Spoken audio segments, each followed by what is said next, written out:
The painting we have chosen for the Feast of St. Thomas the Apostle is by A.N. Mironov, a self-educated Russian artist born in 1975, who only started painting when he was 30. For me, he is one of the most significant religious artists of this generation. His painting of the post-resurrection scene of Christ and Thomas is unusual, as Thomas is not in the picture. He focuses entirely on the resurrected Jesus. The wounds of Christ are visible, but, like Caravaggio, they're not the center of attention. So we focus on Jesus' face. What we see, I think, is sympathy and understanding, but also challenge. How will Thomas respond? And, just as important, how will we respond in our lives to the risen, crucified Christ? The right hand of Jesus is showing the crucifixion wound, but it's also inviting Thomas and us to him.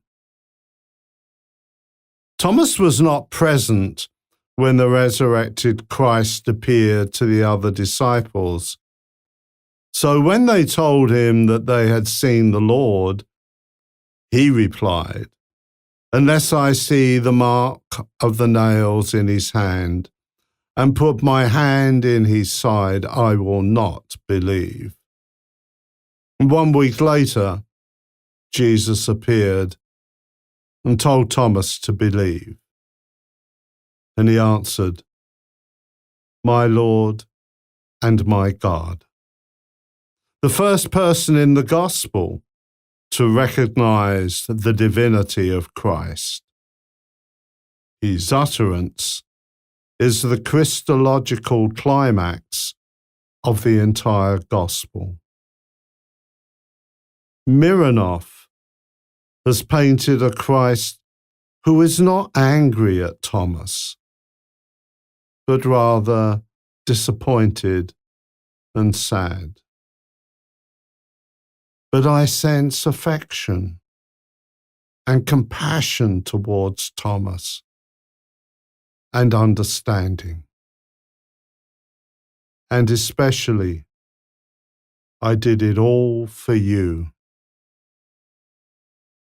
What do you see? We, of course, are invited to be Thomas. Do we feel the Lord is expressing the same feelings and emotions towards us? I think Thomas found it agonizing to come to terms with Jesus' death, the man he loved and was willing to die for. In chapter 11 of John's Gospel, we read of the raising of Lazarus, one of the 3 people Jesus raised from the dead in the Gospels. Lazarus lived in Bethany, just a few miles from Jerusalem. In John's Gospel, the cleansing of the temple is placed in chapter 2, rather than just before the Passion. John foresees the sanctification of everything to the Messianic age and focuses on the last words of Zechariah, chapter 14, verse 21.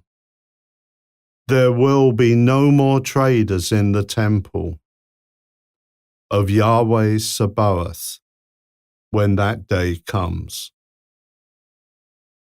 The disciples are fearful for Jesus' safety and their own if they return to Jerusalem. But Thomas said, "Let us go and die with him." He was not being flippant or facetious, but realized it would be dangerous and was prepared to face that threat. For me, it is a fearless Thomas. I think Thomas found it difficult to come to terms with Jesus' death, the man that he loved and was willing to die for.